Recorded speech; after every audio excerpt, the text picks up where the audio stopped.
Last time I talked about Dick Tracy, and was it as bad as James said it was? Hell yes. But today I'm looking at Bugs Bunny's Birthday Blowout.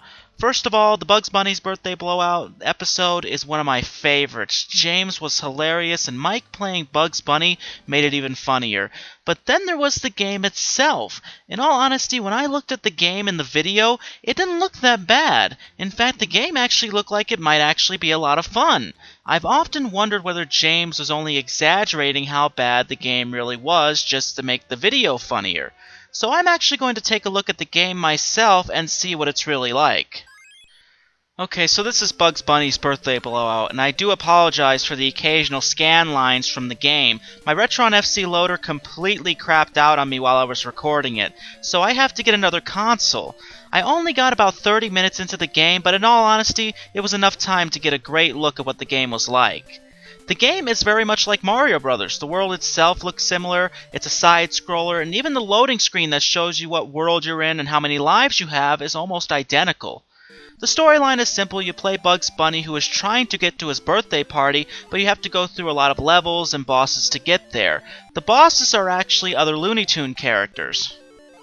The levels, again, resemble Super Mario Bros. The gameplay is kind of a blend between the original Super Mario Bros. And Super Mario Bros. 2, because not only is it a side-scroller, but you can dig through the ground, and the game's health bar is hearts, which is exactly how Mario Bros. 2 was set up.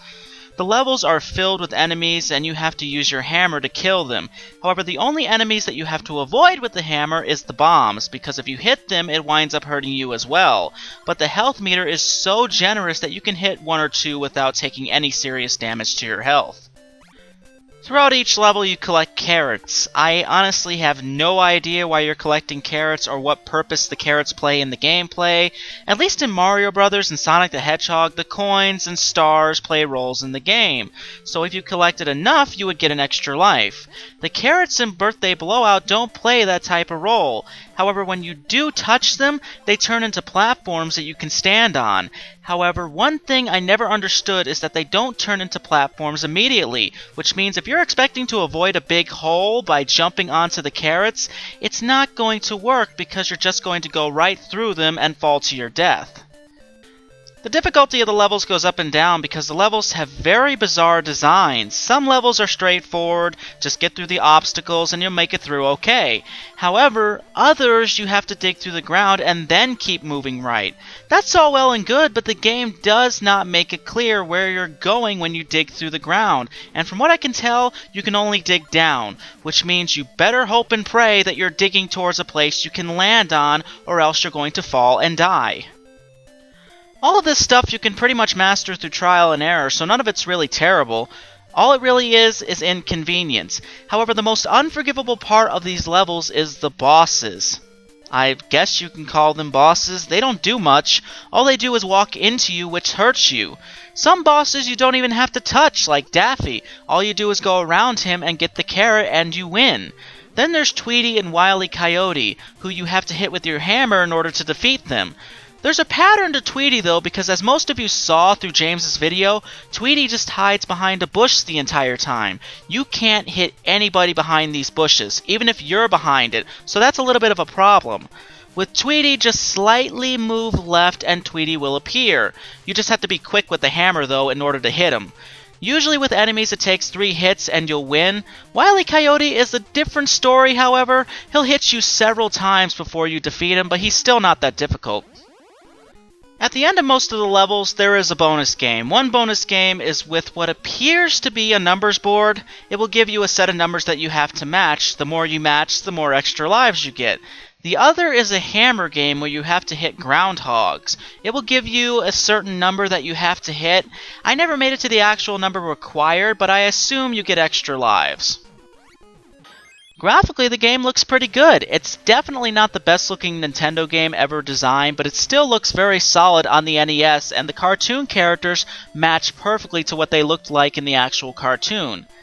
There are some technical flaws though. One is what James called the strobe effect when your character moves. What it means is that when you move, the screen resolution decreases and it almost looks to blur out slightly, and the game itself and the characters around you move slower than if you were standing still. When you stand still, the resolution is fine and everything looks to move at regular speed. It's not a terrible technical flaw by any means. A few other NES titles suffer from the same problem. However, this usually only happened if the hardware for the NES was being severely tested. A great example of this is Super Mario Bros. 3, which is arguably the best looking game ever released on the NES. But the game's graphical design and overall length did push the NES to unknown limits at the time, and sure enough, the game does suffer from a ton of graphical pops and glitches. But at least with Super Mario Bros. 3, it doesn't get in the way of the gameplay. Yes, it is noticeable, but it's nothing to complain about. However, with Bugs Bunny's Birthday Blowout, it's definitely not pushing the NES in any way. It's a relatively short game, and it's not doing anything extraordinary with the NES's graphical capabilities, so there shouldn't be any technical flaws. But again, it's a small flaw and doesn't really get in the way of anything, so I think it's safe to let it pass. So overall, is the game as bad as James said it was? Not really. It's not a great game by any means, but it can pass as an okay game. The cartoon look of the game is fun, the music is entertaining, and once you've memorized what you can and can't do in the levels, the game is actually pretty playable. Would I play it again? Probably not, but it is at least worth trying once. Well everyone, that's it for now. Thank you so much for listening, and I will see you next time. Thank